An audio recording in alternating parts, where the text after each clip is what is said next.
Pals for Life. Hey everyone, welcome back to Pals for Life. Pals for Life is weekly radio for anyone who wants to enjoy World of Warcraft with some extra pals. We've got your commentary on news, tips, rumors, and the latest info on Warlords of Draenor. The day is Sunday, August 31st. My name is Wilson, and I'm joined today by Randall. How are you doing? Doing well. What's up, everybody? Nano, how's it going? Going well, man. How you doing, guys? And Lane, how's life without WoW? It's awesome as always. So before we jump in, I've got a couple of show announcements. The online minions of Pals for Life grow stronger. You can now find us on iTunes, Stitcher, and YouTube. And you can find us on Twitter at PFL Podcast. That's at PFL Podcast. Links are on the website and in the show notes, so be sure to follow us however you'd like. And as always, you can find our latest episode at palsforlife.net. So let's do this. Our Spellbreaker topic is there's talk that there are 6 or 7 expansions of WoW material left in Blizzard's cutting room floor. Does anybody want to fill me in on what Tom Chilton has said? That's a lot of expansion. Well, I'm gonna break it up a little bit for people. Just so you know, it's not like they have like 6 or 7 like planned out, right? They have it in fruition, like they have the idea for it. It's not that they have these 6 or 7 set up in like place or anything. It's like they could use any 6 or 7 of these expansions. Yeah. That's basically the idea. Well, basically, I mean, the way that I took it, anyway, was him just kind of saying that they have enough content to maybe just map out 6 or 7 expansions, maybe just ideas of the expansions, not necessarily that they have 6 or 7 expansions, written up and ready to be, produced. Exactly. Like it's that. not like they're saying there's 6 or 7 left. It's that, that's how much, the material they have. I do find it interesting that they mention over the next 10 years specifically, because, I mean, that is a sort of lofty goal. If you think about it immediately, I mean, WoW's already been going for over 10 years, correct? Yeah. Under. We're coming up to the 10th. Oh, we're coming up to the 10th right now. So, we're getting to 10 years. It's interesting, just as a side note, that Blizzard is planning ahead that far just in case. I mean, Blizzard is a very cautious and playing the long card kind of company, and just look at Diablo 3 or WoW. They're both great examples. But I think it's interesting that they're planning this far ahead just in case. And it's like the biggest thing that I saw, it's just, he just kind of nonchalantly, there's easily 10 years, even more.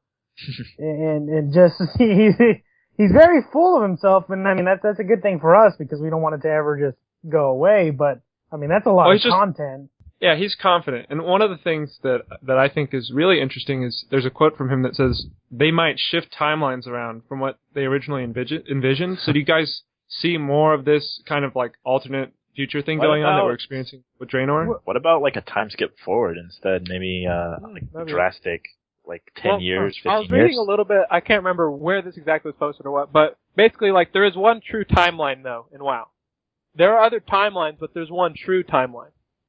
Right? Kind of like the Legend of So Zelda. going in the future would still be touching on a non-true timeline. So the one that, always basically the one that everyone's playing in is a true timeline. So I mean, it's just like with any other comic book or video game that has separate universes, there's always going to be one sole original timeline that they have being based off of. Yeah. So do you guys see maybe, there's always this elephant in the room of Project Titan, which was this MMO project. Do you guys see a WoW? Yeah, do you see a WoW 2 coming out, maybe, with all this content? They have all this extra content. Honestly, I don't know. It'd be a great way to, introduce some different elements to the game, change some stuff that they maybe want to change, that they couldn't get done, and obviously give, an awesome, visual update. Well, speaking of visual update, I don't see this being anytime soon, maybe in the next, 5 years at least, because they're doing visual updates to the game as we speak. Oh, yeah. So, I mean, they've already invested a large amount of time in making their game look more modern. It wouldn't be sensible, at least at this time, to make a game that looks even more modern when they're, updating their current one. Unless they're planning on keeping them both live at the same time, which would be freaking insanity. Yeah. And I'm sure they're gonna they're gonna use WoW as long as they can. Yeah. Yeah, they kind of threw it away once they talked about Titan, and then it got a bunch of hype for a long while, and then they just kind of stopped speaking about it. They're not even calling it an MMO any longer, so I mean, as far as that goes, I just wonder what they're gonna be doing with it in regards to the whole game itself anyway, so. I think that maybe they had originally had it up when WoW wasn't, doing as well. They were talking about it and getting it in the works, but then, when they realized, Or like when they came up with better ideas for WoW and they realized people were still going to play it, and their other games started taking off, like Hearthstone, and then the new Diablo expansion came out and some other things. They're like, oh well, we can milk our other stuff longer. Like, there's no need to rush new content or like completely new games. This seems to be Blizzard's idea with all of their games, like extended lifetimes, major content expansions. Yeah, and I mean it's smart because you get that same player base, right? You're always going to get those people back usually. You're not fracturing the player base like you would with any modern military shooter these days. You're not adding a game every 2 years that keeps people behind. Like, oh, I like this version more, or something like that. You're always progressing the game forward. Yeah, exactly. And I mean, people don't have to buy Warlords or Draenor or Mist of Pandaria or anything like that. But if you want your game to be, the most that it can be, and if you're playing the same game and all the time, you'll always want that, then they're more likely to buy it. It's a very interesting business model overall. Yeah, definitely. Yeah, definitely. One thing I want to leave you all with is that there have been statements from Gamescom basically that Blizzard is already in production for zones, actual, world zones for the 6th expansion, which we don't even, Draenor isn't out, but they're already working on zones for the 6th expansion in production. What do you guys think about that? I mean, I think it makes sense they have to do it this far in advance. Think about how big, the worlds are in WoW, right? There's a lot to do, and if you really want to make it well, you gotta start early. And, there's so many people working for Blizzard, I'm sure that they have, the manpower to, send people off to do that anyway. Yeah, they did double the size of their team, recently-ish, I think over a year ago, so. I mean, if you think about it, it's just think about how long it took to make just the whole new content, all the new zones in Outland. That was a lot of work that they had to put into it, a lot of the new things that they had to change out. It took forever for it to come out, obviously, because I'm almost positive they started, developing all these new zones and content well before they even thought about releasing it. So if it's going to be as big as it, as big as we want it to be, they're going to have to start developing as soon as possible just to make sure that they please everybody that they want to. I mean, that's just the way I see it anyway. Well, WoW has definitely had a huge history, and moving into our next segment, which is the big game topic, we're actually going to talk about a great interview on Game Planet. Tom Chilton, who has just been making waves, I guess. He's been revealing a lot of stuff for us to enjoy. But there's this great interview with him, and we're going to run through some of the questions and some of his answers and see what everyone thinks about that, because one of the first things that he's asked is, not a lot of games can make it to 10 years and still be relevant. Why is WoW that way? For Tom, he says he thinks it's the world itself keeps people engaged. You can just start grinding quests and keep playing all the way till you hit cap and not really realize that.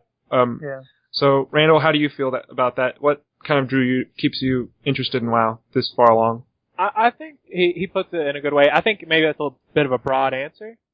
That's encompassing a lot when you say the world itself, right? Yeah, it's interesting how he says the world and then immediately mentions the leveling. I'm not sure.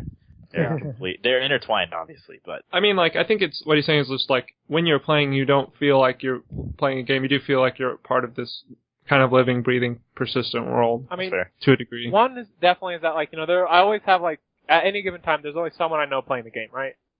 That's definitely one. I wouldn't want to play this game, completely alone. Even though there are plenty of times when I am alone playing the game. If I knew my friends weren't playing it or anything, I'd be a lot less inclined to play it. That's right. That's what I hear a lot. Especially on things like Reddit or any sort of forum site, you hear about the thing people miss most about WoW is playing with their big old guild or getting in big raids with, all their friends and stuff like that. So I think, companionship is a big drawing point of WoW. Oh yeah, definitely. The way that we started anyway was just word of mouth from one another. We were like, yeah, man. Oh yeah, dude. So totally cool to play with one another. And then it just grew into this thing where we constantly wanted to play, even if we weren't playing with one another. Then once we did get together and play, it was just something that was really fun. It was something that we enjoyed together. So it's having someone to play with, even if it's just one person, definitely makes it worth it. Oh yeah. Yeah. Well, for me, I really do enjoy kind of this idea of having an avatar that represents yourself in the game. It's really cool to get to take the role of a dwarf hunter and actually be kind of like that dwarf that was on the original WoW cinematic. I guess the cinematics, I don't know. I don't know if the cinematics are enough, but I do think the cinematics also play a role. Seeing the cinematics just kind of instills this idea of adventure or glory. Yeah. Oh yeah. They hype up the WoW.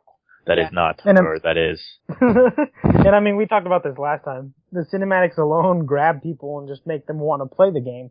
Obviously, it's not exactly what the cinematic looks like. Yeah, but like what's embedded in hey. that want of adventure and just wanting to get in there and be like, oh man, I need to kill something. Yeah. Yeah, it's really interesting how like those are used as marketing tools so well. Yeah, so you really kind of like that RPG element a little bit. Yeah, definitely. The next question that I want to talk about is what's been the most significant change over the course of the 10 years of WoW that we've almost had. For Tom Chilton, basically he says opening up different types of content to players. Actually, they had envisioned for raiding to be only accessible to basically the top 1 or 2% of players, which is kind of how it was back in vanilla. I mean, I definitely wasn't raiding. I wasn't even level capped because it took so much more time. But for him, he thinks that, you know, expanding that content out to other players and making it more accessible is the biggest change, or most significant rather. Yeah, I think so. For me, I think one of the biggest changes, which, like for me is kind of like for the worst. So, I'm going to kind of dog on WoW a little bit here, is that it seems like interaction's a lot less now. Like among players? Yeah, among players. Because, you hardly ever see, opposing factions in the world except for, starting events. And then you don't have to, group up with people to finish group quests anymore because they don't even have those.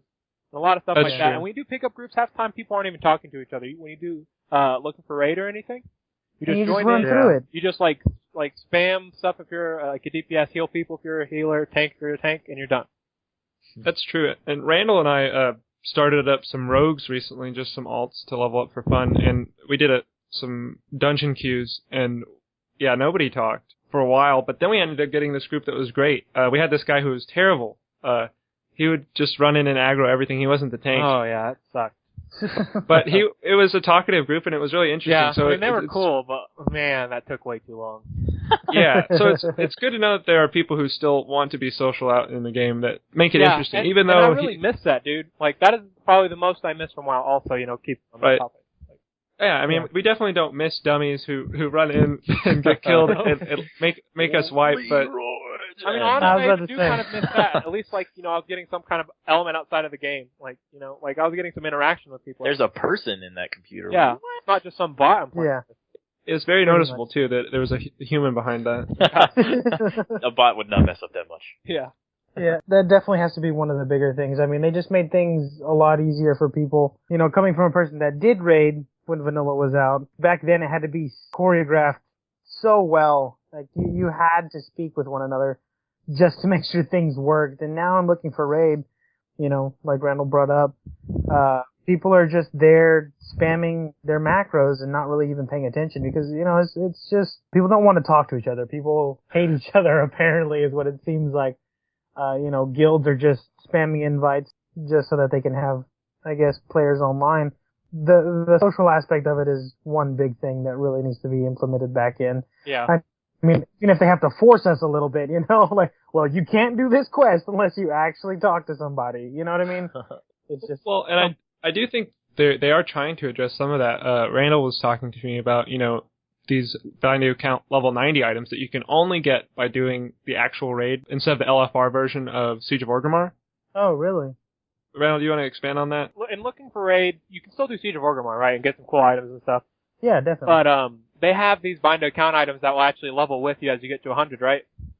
Right. And so basically, if you're doing the normal raids, not the LFR ones, you're actually getting a group, setting yourself up with a group of people and playing. Oh, wow. You have the chance to get these items that are that will level up with you, right, as you level. So you'll never have to worry about any good gear as soon as you hit 100. Your weapons will be good for a little bit until probably your first epics, I bet. Yeah. So it's pretty nice, and it's gonna it's gonna give a lot of people a leveling heads up. So I guess the way that kind of ties back in was just that, you would have to basically have your own raid. You wouldn't be able just to queue up and play with randos. You'd actually, if you wanted that item, you would need to go out there. You have to choreograph it. Yeah, I mean, that's a good idea. Incentivizing, community interaction. That's not a bad idea. So they could go interesting places with that, probably. The next thing I want to talk about is, there's a question, and this is something I think has been on all of our minds, is what's raiding in Warlords of Draenor going to be like? Is it just going to be, all orcs that you're fighting? How's that going to work? Oh yeah, I've been wondering that too. So yeah, what what Tom Chilton had to say basically was that, there are a lot of other kinds of content in this expansion, and the first raid zone that players are going to go into is more of an ogre zone, since ogres also come from Draenor. That's going to be cool. So they're going to be playing a huge part in the expansion in general, and the first raid is called High Mall, and eventually you're going to take on, here's a name, Margok, who is the Emperor of the Ogres, and apparently the raid has a lot of flavor of its own. So, yeah, we invite you guys to go check out the Lords of War cinematic series, which will also have a lot more backstory. And we'll put a link to that in the show notes. But basically, ogres are going to be playing a bigger role too. What do you guys think about including ogres into this mix? I think that's pretty cool. I mean, I really like ogres. I think they have like an awesome design. They're kind of goofy, but at the same time, like they can have the prowess of being like a wizard, basically, right? Right. I think it's going to be a pretty cool raid. It's probably going to be kind of funny. I'm sure there'll be some goofy lines dropped, or I'm assuming. You think it'll be like Gruul? Maybe a little bit, Gruul's yeah. Lair? It won't be But quite at least as like that first part? Yeah, that part will be like Gruul's, but I don't know. I'm going to be interested to see it. And speaking of Gruul, I wonder if he's going to be in the expansion also. I mean, he's a Gron. He went down. Yeah. He went face down. Yeah. So. I think it. You know what? No matter what they say, and to be honest, the way he words it is a little dodgy, but it's not. Right. It's not dodgy enough to be particularly worrying, but it's not reassuring enough to be particularly reassuring. So it's more like, hey, we're just gonna have to see. And you know what? I'm willing to bet that like 75% of it, 75 to maybe 85% of it is gonna be trudging through orcs, because I mean it's a freaking orc expansion. It's sort of to be expected, and it's unfortunate, but that's kind of what it is. I think they're going to try and play on it just like they did with Siege of Orgrimmar. In Orgrimmar, all you expect to see is orcs, especially the majority of them, and you do, as far as the smaller NPC mobs, just the small mobs, not including the obviously the bigger bosses, but I think they're going to try and add that in there to where the orcs have reign over different races, like they did in the Burning Crusade, like ethereals and things like that. I think they're going to have the orcs as the ending bosses for sure, but I think they can still do a pretty good way of trudging through different races. Not necessarily just orcs, but there's going to be trolls. What else? Trolls, Tauren, some kind of horde. I think they'll pick something up like that along the way, but who knows? Yeah, I guess we will definitely have to see it. Maybe they don't want to unveil too much too soon about that. I mean, it's to be expected. Yeah. So the next interesting question is bringing in a new audience. Basically, the interviewer asks, is it a fair assessment to say that WoW has a primary goal of keeping their old accounts and a secondary goal of getting new players? And Tom Chilton kind of agrees with that, or basically agrees with that, because he does say their first and foremost goal is to keep the audience and serve the audience that they have. But they do think about new players after that, and returning players, or players who have been kind of lapsed in time. What do you guys think about the changes? I got something on this. I think it's obvious that they are going to be serving their current player base. I mean, they're the paying part of their customers. That's the ones they want to make happy first and foremost. But World of Warcraft is an interesting dog in this sort of situation, because they have had enough time, and they will potentially still have enough time to experiment with different kinds of expansions in this manner. The next expansion could be totally focused around new people if they wanted. I mean, they could just try to bring in more new people. Obviously, they drop content for, everybody, but maybe it would be more focused on a new storyline to help bring in new people. Or they could do something completely different that we haven't even thought about to try and bring in different people from other games, that sort of stuff. They have had enough, expansion life cycle that they can do these weird sort of things that we haven't thought of before. And I'm gonna go off of what you said here. Sure. I think they wouldn't want to put new content in, new things like that. Things like from other games, just because they want to stick true to the Warcraft Sure. Yeah, loyalty. I don't necessarily mean like but bringing in Guild Wars Street in the WoW or some crap like well, that. No. Trying to drag some players from that or something. I don't know. Who knows? It's Blizzard. Yeah. They've got ways of making us talk. They've got ways, pretty much. Oh, they do. And I mean, the thing is they've obviously, very obviously geared this last, well, not necessarily this last expansion, but, the build up for the next expansion towards newer customers or those who have had lapsed accounts just because they made everything easier. They made, you can boost your character and automatically start, looking for a raid, and it sucks. Yeah, that's huge. It sucks, but it's something that I think people who are in game right now definitely took advantage of. Like, people bought 3 or 4 characters. They didn't necessarily level them, but they boosted them. That way they could learn how to play it, have a different, perspective on the game, I guess, but who knows? Yeah, and I think part of that is kind of the in-between phase. Like, if Draenor had come out a little sooner, then we might not be living in this age where people are just paying to get to cap, right? Like, once the expansion comes out, 100 is going to be the cap, so even though you get to boost to 90, you still got those 10 true levels that you have to iron out before you can actually be the end-level player. Well, it is, man. And this is coming from someone who's had to level from 1 all the way to 90. I didn't, I was, me, Wilson, and Randall were never in the times where it was easy for us to level from 160 or anything like that. We started from scratch, and 1 to 60 had to have been... We were pretty bad. It was difficult, man. It was, we'd stay up leveling just so that we could get that extra level after we put in 3 or 4 hours of work, and we're level 20.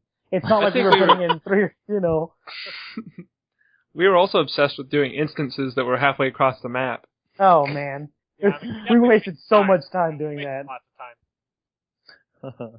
But, that goes back, and that right there ties into everything, like, walking across the map. It's just something that a lot of people don't get to experience anymore. And they're definitely gearing the game towards people who don't want to put in the time, who just kind of want to jump in the game and be ready to raid and things like that. But I think with this new expansion, they're just going to make everything a lot better, hopefully. You sound like a crotchety old man. That's exactly what I was thinking. I was like, oh, man. Man, they're getting all these new players. I definitely think they're a little too casual now. Like, the game as a whole. When you don't have that sense of accomplishment because you don't feel like you really earned anything, it's not quite as fulfilling. That's the problem. Yeah, exactly. I kind of feel that way about the mounts right now. Like, there's so many cool mounts that it's almost a bit like, I've been desensitized to a cool mount. Because everyone can have a cool mount. That's the thing, right? Yeah. Well, the worst thing is, I think that this was happening in Burning Crusade. I would argue that even in Burning Crusade, people were having like, oh, I've got a cool mount. Oh, you do too. And I'm gonna have to disagree because I have a mount that everyone wants to get, but still can't. Because they don't want to grind the rep. Because nobody thought about grinding the rep back in Burning Crusade. Do you remember the Flying Nether Ray? Dude, I have that, bro. Randall, you know exactly what I'm talking about. Yeah, dude, I was there for a while. People never have it. Yeah, and people are like, wow. Because everyone wanted the Drakes, dude. Everyone wanted the Drakes, that's why. It's that good feeling that like, wow, I'm one of like 30 people on the server that have it. Guaranteed. I mean, I definitely feel hipster when I ride it around. That's for sure. Oh, yeah. Well, glad to know that you guys have been affirmed as hipsters in Azeroth. But the final question, the last question I want to talk about is the biggest highlight in 10 years of WoW. This is a pretty huge question. But Tom Chilton's answer is basically the original development of the talent system. So there was a huge turning point in the Friends and Family Alpha, or Beta at the time, he's not sure apparently. But basically the game finally clicked with people because they had this idea of, getting a character with the class, but there just wasn't enough customized gameplay. So they weren't sure really what that meant. Did they want a bigger nose, a character to play differently than the mage next to them? And they kind of found out that latter example was kind of what people wanted. They wanted a way to play the game their style and to be a little more invested. So I think that's really interesting that the talent system was his choice, and that's probably because he's a designer, and I think he really thinks critically about systems like that. But Randall, I want to ask you, what do you think is the single personal best, ultimate, epic highlight from your 10-ish years of WoW? I don't think we've played for 10 years. Like the best thing that's ever happened, like the best thing I've ever thought about it, or? Yeah, maybe like just like a breaking point. There was like something that introduced to WoW that really changed things for you, or something that was already there. Oh, well, this was like when I was just starting to play. I guess I was like figuring out like what different stats did in the game. Okay. So when like I the stat was system? first playing, I can't remember where I got this from, but I think I must have played some instance with the rogue or something, and he was trying to get all this agility gear, so I thought I totally needed that on my warlock. So I was like running around trying to get this dagger and stuff with like high DPS and like agility because I thought that was going to make me rock people. So when I figured out that wasn't the case, that was probably the biggest changing point because I like kind of understood the game then. Oh, okay. So those moments of realization you have with any sort of game that's as deep as WoW, I guess. Yeah. Pretty much. Yeah. So, probably not what anyone was expecting there, but yeah. it was probably built in from the start for Warlocks not to benefit from agility, but I understand when you're new to an MMO or a game with so many systems, it is, a lot to take in. What about you, Nano?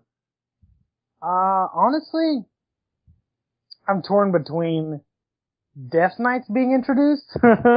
that really just kind of it didn't fit well with me. Yeah, I can agree with that. Well, I mean, it was cool. It was fun, but to an extent because I like sticking with my warrior. Me and him have been from 1 to 90. He's been through several different sex changes and race changes as well as faction changes. But we have been from 1 to 90. And the fact of the matter is, I was not happy that in Burning Crusade I could kill everything. Without having to try. And then, you know what? Here comes a Death Knight. That was kind of a turning point for me. I was like, well, I am not all that is man, so. I guess I need to make a Death Knight. Almost. There's another part of man. There was definitely another part of man. I think that was the biggest thing for me was, introducing the Death Knights. But the plus side to it was the content that was added, which included, Arthas, because it came from, the Warcraft 3 base, the RTS, it was awesome. Obviously I'm a big lore person. It was just fantastic. But the Death Knight thing is just what really changed everything for me because they brought him in and then I was just like, well, there's that. Okay. Get to get around it. And Lane, from the outsider's perspective, from the sidelines, did you notice anything crazy about WoW that really seemed like changed everyone around you? Well, since all your friends play WoW?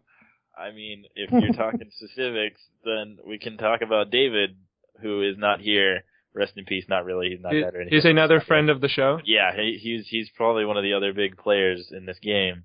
And he would always talk about how he got the glaives. And I think I heard about that crap for 2 freaking years. How he got both of those glaives. War Glaives of Azeroth. Yes.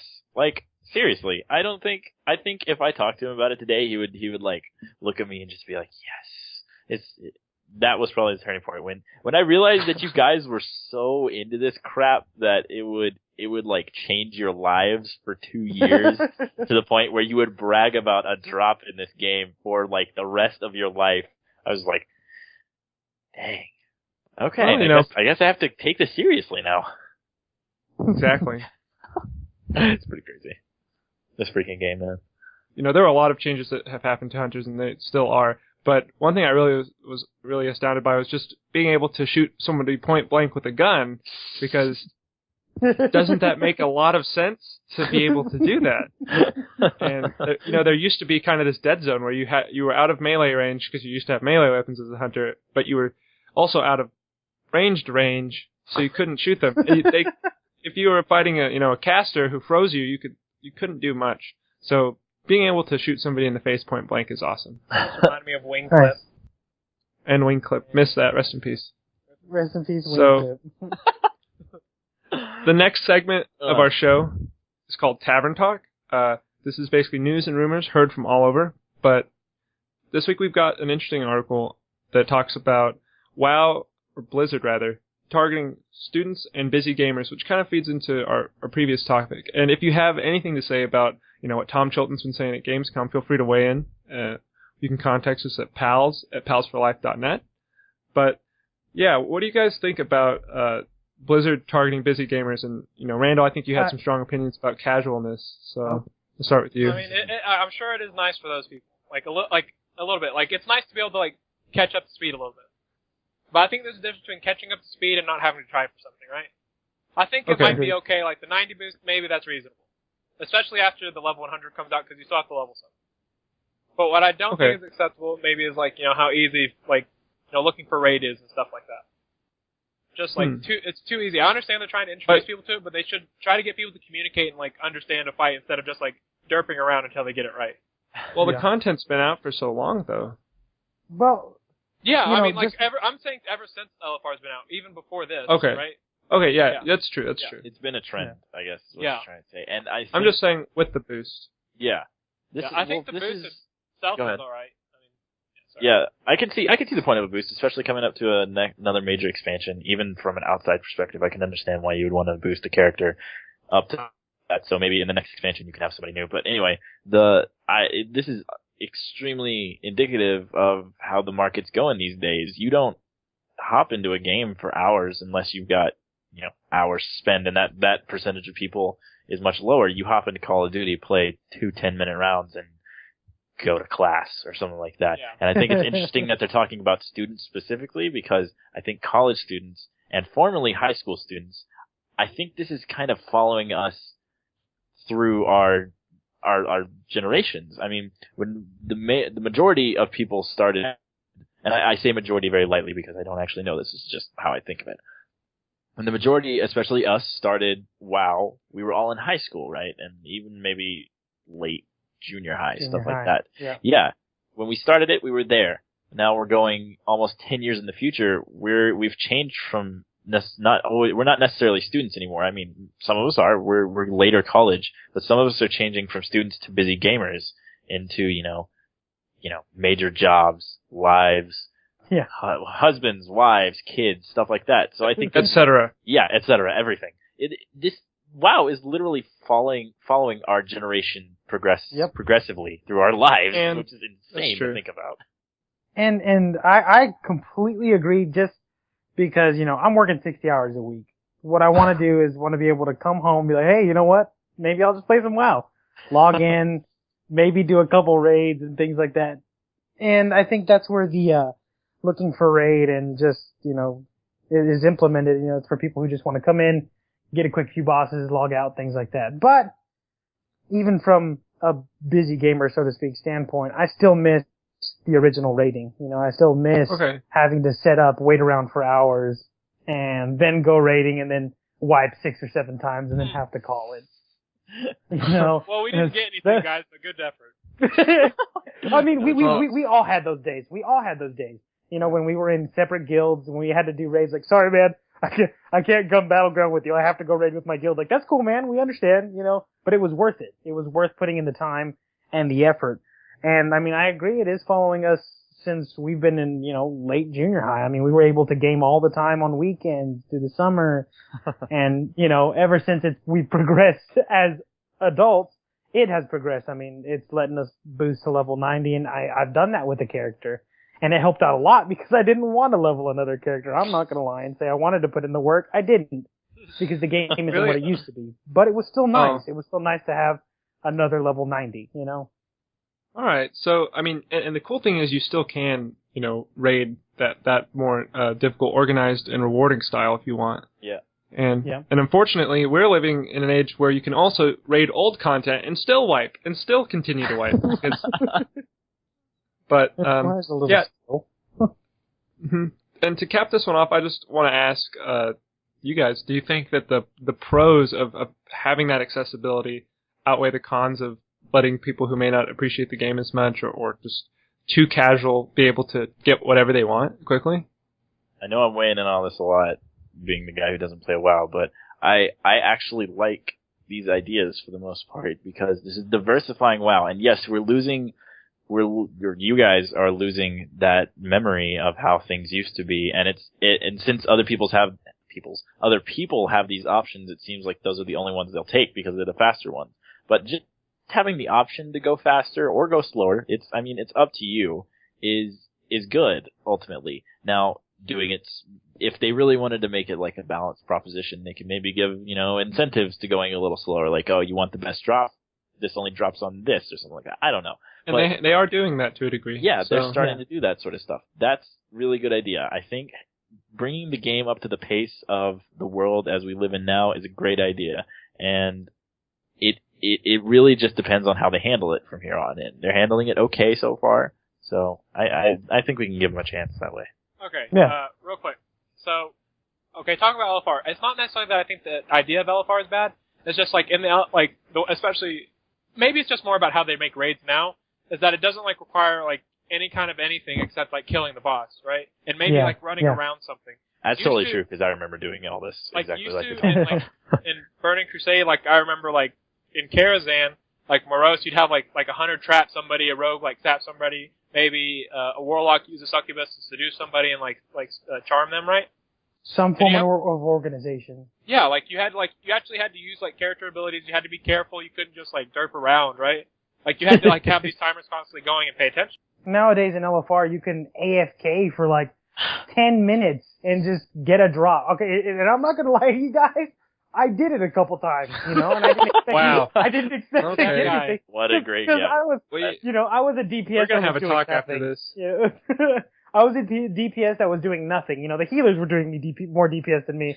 So I was like, you know what? Maybe I'll get a drop. And guess what? I did. I got 2 in a row. So I mean, Wow. I You still have those items? I do. I sure do. Warrior. I mean, maybe that's where they're going next. Maybe if they'll continue elaborating on this whole bringing it up to pace idea with bringing raids to a point where there's faster ones and there's the more organized ones. I think that'd probably be a good way to go if they want to keep doing this. Yeah, that might be alright. They still kind of do it because they have looking for raid gear, which is raid finder gear, and then they have the original gear. And the original gear obviously has more stats. It has incentive to actually set up a raid group and do it. But why do that when you can just get the raid finder gear that's like 3 item levels lower? Yeah, they just need some. There's some changes that probably need to happen there for it to be optimal. Say that. Yeah. Okay, so the outlook is optimistic for keeping things casual while also maintaining the true spirit of WoW and investing in getting your rewards. I agree with that. The next thing I want to talk about is and I'm just going to talk about this. You can find the links to this in the show notes, but the patch notes for the beta of WOD says that Hunter's Mark is being removed from the game, and I'm a little upset about that because I think it's such an iconic Hunter thing, and to have it removed from the game is a huge bummer. Are they compensating for it at all, maybe? All I saw is just basically that Hunter's Mark has been removed. Oh, okay. What they can't give back they can't give back that oh my god feeling as soon as you get that Hunter's Mark put on you. They can't give that back. Yeah. Because if you think about it, take that back. Honestly, I think about it it. might be some PvP balancing thing. So. Yeah. It's pretty strong. I love doing it to rogues and then just walking away and letting them it's not fun. It's terrifying, Yeah. especially nowadays whenever hunters, are as OP as they are. Well, there you heard it here. Hunters are OP. You heard it here first, guys, if you didn't know. You can find the patch notes on our show notes because we like notes in our notes. We have pretty notes. We'd like to move on to a unique segment to our show called The Boss Fight. Basically, this is a part of the show where Lane, who does not play WoW, but has a lot of friends who do play WoW, brings up some topic that he doesn't, or some issue that he has with WoW, and we discuss it. This isn't a moment for us to bash on WoW or all team up against Lane and say how great WoW is because we think that, there are flaws with the game. We understand that, but we do still play it. As is very apparent with this episode, to say the least. Lane, what's your beef with WoW? Alright, this is kind of stemmed from a few articles I've seen, and it's been a while since I've seen anything about this, and I couldn't even find the article I was looking for that I remembered this from, but this is the issue with World of Warcraft creating content, and then not too long later, creating ghost towns. And if you played through a few expansions now, you probably know about this. I mean, I don't even need to play to know about this. I mean, I mentioned this to you guys, and you were all just kind of like, oh yeah, because it happens, apparently. And the articles I've read about this are basically like, hey, there are these quest towns, and these things are beautiful. These are wonderfully rendered. Somebody spent hundreds of hours making these things, and you go there a couple times, you do some stuff, and then you probably never have to go back there again.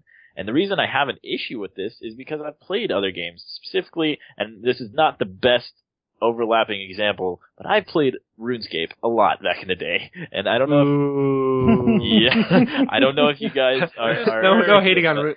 The reason I mention this is because I went to a lot of the major towns in that game.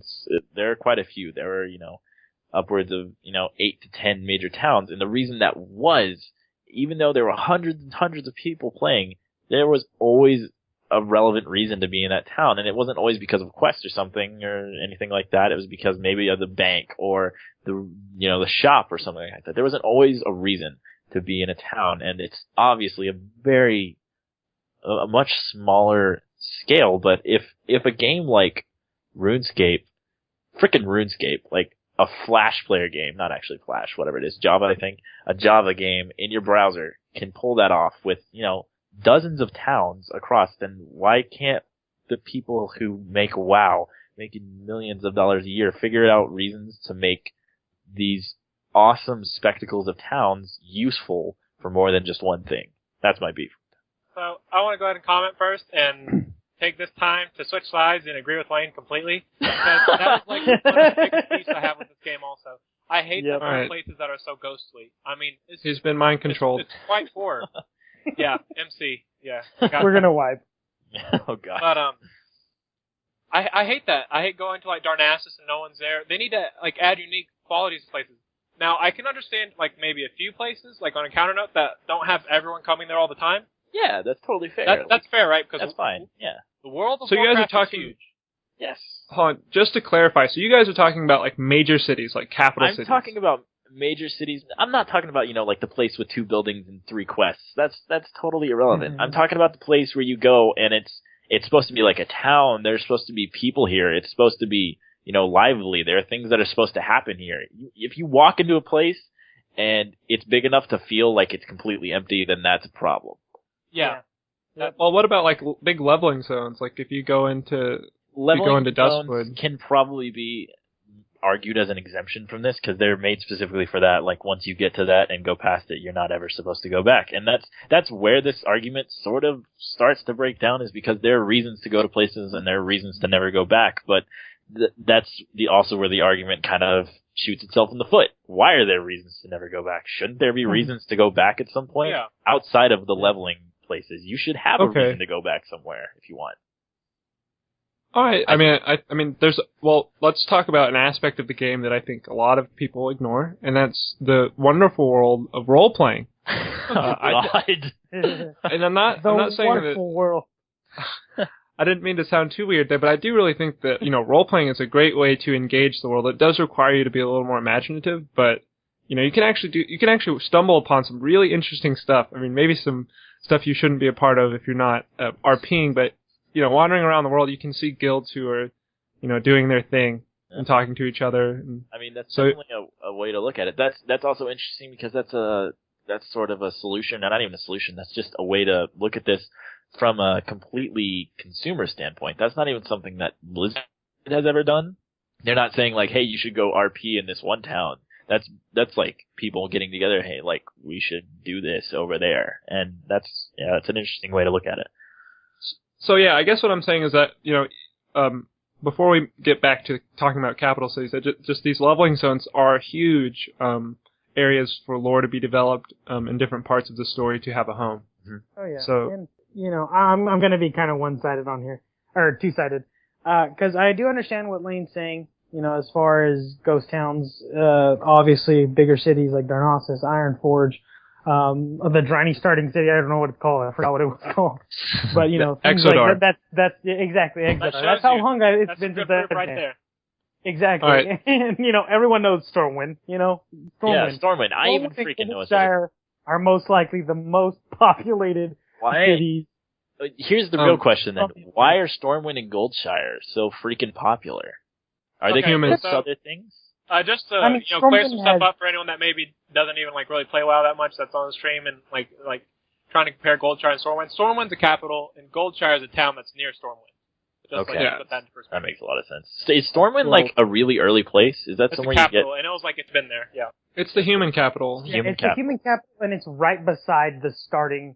Right beside the starting area. No joke. Right beside the starting area. Okay. It's also color-coded. And that makes a lot of sense. Like, it's the same way in RuneScape, for that matter. Color-coded? Wow. It was the same way in RuneScape, too. I mean, there's a starting city, and everybody stayed there a lot, but the very next city is probably, like, the biggest one in the whole game. Doesn't mean that the higher-level places were empty. I mean, there were a lot of people in a lot of the higher-level places and any of the other hundreds of bazillions of places you could go. You know what I think really plays a big deal into it people don't have to travel to go to the instance anymore. Yep. You just zone there. You just zone there. I mean, That's true. It's the developers wanted it to be looking for raid, battleground. You don't even have to go to a battle master anymore. You just go straight into the instance and, you zone into the battleground. There's no need to go anywhere else besides the one city that everything is at. So this is actually very, very important. This is an important part of the discussion we were just having about how the game has changed a lot. There's no reason to go to those because there's no reason to travel anywhere. I'm pretty sure, guys, we're gonna wipe on this one because Lane kind of brought up a good point. But and I switched sides, so this is like really we pretty much wiped. No, but presumably the boss is like almost as strong as the other people. If I switch sides, there's no chance. But they've just made things way too easy, and they've made it to where people who are lazy are going to be lazy. I remember when we used to go to Dead Mines, we'd hope that we didn't see a level 60 horde in there just waiting to kill us, and that was fun. That was fun, the thrill of it. It was exciting. It was fun dying, like, corpse humping until I get over to the instance. Like, that was great. Okay, Randall, you can't tell me that we didn't have fun doing it. Oh, yeah, that was fun. And the thing is, it's like that was a big play for World PvP, too. You'd see a collection of a raid outside of Zul'Gurub just waiting in Stranglethorn Vale, and you're like, you know what? I think I'm going to see if I can kill a couple of them. And obviously, things happen. You immediately died. You immediately died, exactly. You realize you're a level 39 warrior. I remember watching Wilson die more than a couple times in World PvP with stupid crap like that. So, yes. Well, you know what? If you're a level 39 warrior with 2 cruel barbs, I mean, come on, you've got to be the best. You've got to be the best. Yeah. That's what it is. There's actually cruel barbs at 39. You remember that? There is a duel that has gone down in history between myself and Nano. I was a level 21 dwarf hunter with 2 cruel barbs, and I think he was level 30 warrior at the time. I was running Nomer. He also had 2 cruel barbs, and I managed to kite him. I also had Beastmaster enchantment on both my cruel barbs, so I looked cool. But yeah, I managed to kite him down and win, so I've been holding that over his head for the past 8 years. But you know what, Wilson? Let's try it now, and we'll see what happens. That's true. The challenge is on. It was a part of the experience in the game, and they've taken it away. You'd have to go to Darnassus to start there. I mean, you had to quest in Duskwood and Darkshire, and I think people are really missing out on just a lot of content because they don't want to quest anymore. They just want to go straight into the instance and get XP that way, which is an easy way. All we care about now is the end game, it seems like. Well, I guess the way I think about it at this point, since I think it is a wipe, and we're basically talking about the strategy to how to fix this, is it's really a matter of Blizzard figuring out whether or not it's a priority for them to get people in different places, or if they like the way it's going. Because if it is a priority to get people in these places, they'll need to find a creative design solution to get people to visit these new cities. Like maybe there's a way to integrate lore into the game, or, they're removing daily quests, but if there's still some sort of, regular quest that you can take to go visit a city and do something there and incentivize it, maybe that can help. Yeah, there are definitely ways there that they could go about this, but I mean, some of them are complicated, some of them are not, some of them are... I don't know. They could go about it a lot of ways. And the way RuneScape went about it was they did. The game was just designed in a way that just happened. Having banks be the focal point of majority of the stuff you did, having trading in, free places. And I know WoW has these things, but the way it just worked in RuneScape it just worked out. And that's as terrible as an example as it is, when I think about having an alive world. I remember RuneScape, and I remember the hours I spent traveling to different cities, trying to sell things to different people back in its prime. And of course, that was in its prime, but still, it's prime. Well, it's prime. I mean, RuneScape had a prime for some time, I guess. It did. It did have a prime. And I mean, if you went back there now, of course, there would be some towns that are, a little deserted. But I mean, the starting area, the next city, and a few other cities in between the high level stuff, they got to still be populated. Overall, this is just an issue. Like, how can we cut down on ghost towns? That's the real question. Yeah. Well, maybe that's something we'll definitely see how this population changes in Draenor, because I think we will find that maybe the new major city will be a hotspot for some reason. Yeah, I hope so. But to add an interesting note to this, one area of the game that I've noticed has been very packed, and maybe it's just in my experience, is the Storm Peaks. I've been still camping the Time Lost Protodrake for ages, and I can't help but to see hundreds of people on mounts flying around all the time. Maybe not hundreds, but definitely dozens, and most of them are hordes, so I'm a sitting duck. Oh, Wilson. For those of you listening, let us know what you thought about that boss fight. Did we completely wipe? Do you on your server? Do you find that Darnassus is just an empty place, or does the Exodar even have a single player in it? Do y'all know what the Exodar is? That's a bigger question. Yeah, honestly. All right. If you've never played Draenei, you might not know. I think I even know what that is. I think my character was the frickin' Draenei. Oh yeah, that's why though. Yeah, I mean I wouldn't if I wasn't. Yeah, Lane likes space goats. Yep, I do. They're pretty cool. Space goats with tentacles coming out of the back of their heads. Or front? Is it the front? I don't even remember anymore. Chintacles. Just chintacles. Okay. Chintacles. It is.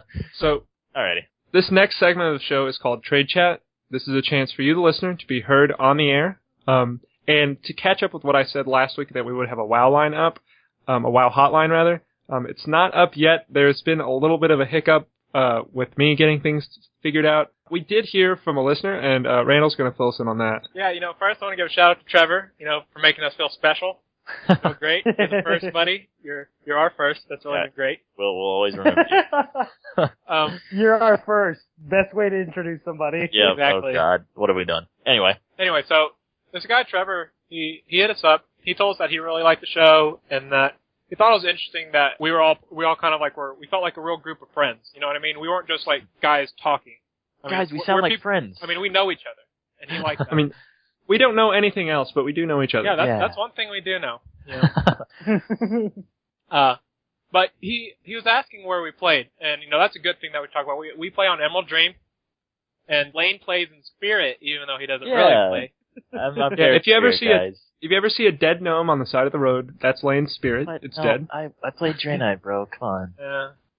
No. You don't get to choose when you're the Spirit. So. Oh, okay. Yeah. Okay. Just the dead gnome is kind of pathetic. Okay. That's you. Whatever. And he also kind of asked if we kind of play with other people maybe, or something that you as the viewers can do with us maybe. We were kind of wondering if y'all would be interested in us in making a guild that y'all could join and we could have a good hoopla, right? Hoopla. That's so hoopla. Get back to us on that. We hope to hear from it. But hey, I might even play if that's the case occasionally. Oh, very wow. occasionally. Did y'all hear that? You heard it here, fellows. This is the deal. This just happened. This is too soon. We will. I don't even know if I want Lane playing the game just yet.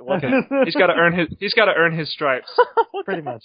That means you have to run all the way from Stormwind to Orgrimmar. No mount. Oh, no mount. Let's do it. I got a few hours to waste. That's actually not too bad, maybe. Okay. But yeah, so just to recap that, we play on Emerald Dream, and we're considering making a guild to play with the listeners of the show, along with the the normal pals who always play together occasionally, if I'm not farming Time Lost Protodrake. But moving on to the listener quest section of the show, Trevor also weighted on the armor, and he said that the Lock and Warrior sets are always the best, and because Nano said that he loved the Warrior set, we're going to have to say that the Warrior set was the best PvP set overall. Warrior best. And good job. That is a round of applause. Wow. Here, round, and we're done. And our listener quest for this week is, how long do you think WoW will stick around? We just talked about, the longevity of the game. Do you think it's going to last 10 years, 5 years? 20 years? How much longer? How about forever, maybe? So feel free to weigh in on that at pals@palsforlife.net. We'll be seeing you there. At this point, I do want to give our tip of the week. September 2nd, the Harvest Festival goes into effect. You can't get any title from this. This is a seasonal event. There's no title with it, but you can get an item called Bounty of the Harvest by completing your faction's hero quest. If you're Alliance, that's Uther the Lightbringer. If you are Horde, that is Grommash Hellscream. You can find these hero quests, I think, in the major cities. But basically, this item, Bounty of the Harvest, conjures level scaling food, so that's kind of cool. It conjures up 4 harvest breads, and they heal 2% of your health every second for X amount, 25 seconds, so I think it heals you for half. It's kind of like that Everlasting Spore Frond from Zangar Marsh, if you ever remember that. That sounds pretty cool, actually. Yeah, it's basically you could be a mage for a day. So that'll last till September 9th. But otherwise, that's the end of our show. Before we go, I do want to leave you guys with one thing. It's going to be in the show notes. Randall posted this awesome video that was called WoW Sad Story. It's one of the original WoW machinimas, and it's basically kind of a combination of Three Doors Down and some really great in-game cinematography that tells a love story of WoW. You know, if you watch it, you know, it might be a little cringy, but I challenge you to watch it because it will definitely inspire some emotion out of you, and you'll be asking somebody for some tissues to wipe your face. You'll even be questioning if you like Three Doors Down or not. I mean, that's pretty impressive. So. Hey, let's not start berating each other yet. We're almost to the end of the show, guys. And before we close off, I do want to thank everybody who's listening right now for tuning in. We really appreciate you guys. Yes. And I also want to thank the hosts that are with me, Randall, Lane, and Nano. You guys have been awesome. No, you are so. Yeah, I'm always great, so no worries there. And until next time, this has been Pals for Life. See ya. Bye. Okay. We're done here. World of Warcraft is an interesting dog. Oh, so we're just timing ourselves so we don't run for 5 years? My homeboy Trevor? And I'm not gonna lie to you guys, I did it a couple times.